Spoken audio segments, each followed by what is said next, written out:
Assalamualaikum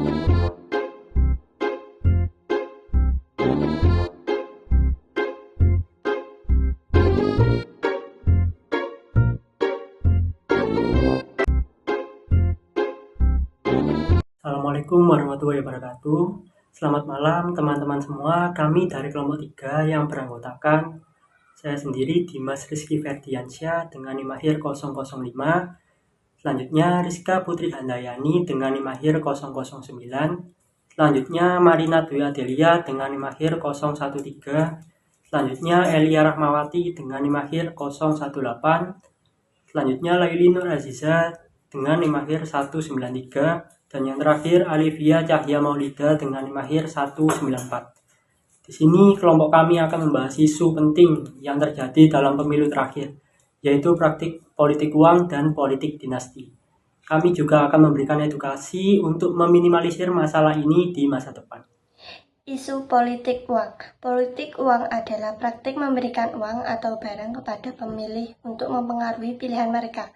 Hal ini jelas melanggar prinsip pemilu yang jujur dan adil. Dampak yang diakibatkan diantaranya yakni menghancurkan kepercayaan publik. Ketika pemilih menerima uang, mereka tidak lagi memilih berdasarkan visi dan misi calon, tetapi berdasarkan imbalan yang diterima. Yang kedua, meningkatkan korupsi. Pemimpin yang terpilih melalui praktik politik uang cenderung lebih korup karena mereka merasa berhutang kepada pihak-pihak yang mendanai kampanye mereka. Untuk contoh kasus politik uang sendiri, kami mengutip salah satu berita dari Metro TV, yang mana berdasarkan laporan dari Bawaslu Republik Indonesia mengungkapkan ada 130 kasus politik uang Pilkada 2024 di Indonesia. Kasus-kasus tersebut menunjukkan bahwa masih adanya tantangan dalam mewujudkan pemilu yang jujur dan adil, serta perlunya pencegahan lebih ketat lagi untuk mencegah pelanggaran serupa di masa depan. Isu politik dinasti.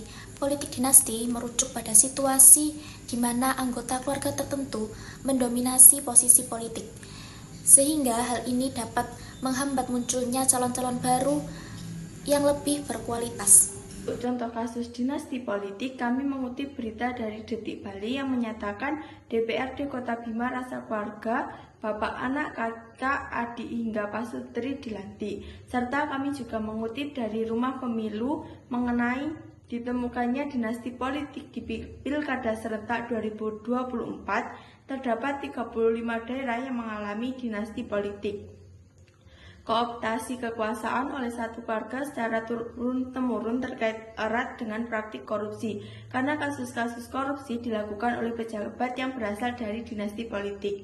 Oleh karena itu, jika masih terjadi dinasti politik, maka erat kaitannya dengan terjadinya korupsi. Dampak dari dinasti politik dapat mempengaruhi sistem pemerintahan dan demokrasi secara negatif. Salah satu dampaknya adalah ketimpangan kekuasaan, di mana hanya segelintir keluarga yang mendominasi posisi politik, sehingga mengurangi kesempatan bagi orang lain yang lebih kompeten. Selain itu, dinasti politik berisiko meningkatkan praktik korupsi, karena adanya konsentrasi kekuasaan dalam satu keluarga yang bisa menghalangi transparansi dan akuntabilitas. Dinasti juga dapat menyebabkan stagnasi kebijakan, karena kebijakan yang dijalankan tidak ada perubahan untuk ide-ide yang baru dan kurang inovatif karena mereka hanya bergantung pada nama besar mereka. Akhirnya, hal ini dapat menurunkan partisipasi politik masyarakat karena merasa kekuasaan sudah dikuasai oleh kelompok tertentu. Tentang bagaimana cara meminimalisir money politik dan dinasti politik. Yang pertama yaitu ada pendidikan politik. Nah, ini tuh seperti pentingnya kesadaran pemilih. Masyarakat itu perlu diedukasi tentang hak mereka sebagai pemilih dan dampak dari money politik itu sendiri. Yang kedua ada diskusi di sekolah, seperti mengadakan diskusi tentang dampak negatif money politik dan dinasti politik di sekolah-sekolah agar generasi muda itu lebih kritis dalam memilih begitu.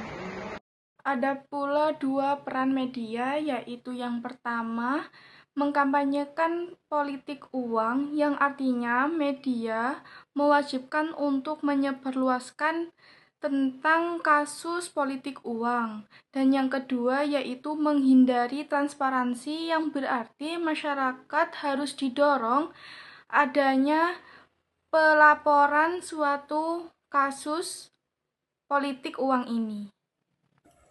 Kami berharap presentasi ini dapat memberikan wawasan mengenai isu-isu krusial dalam pemilu kita.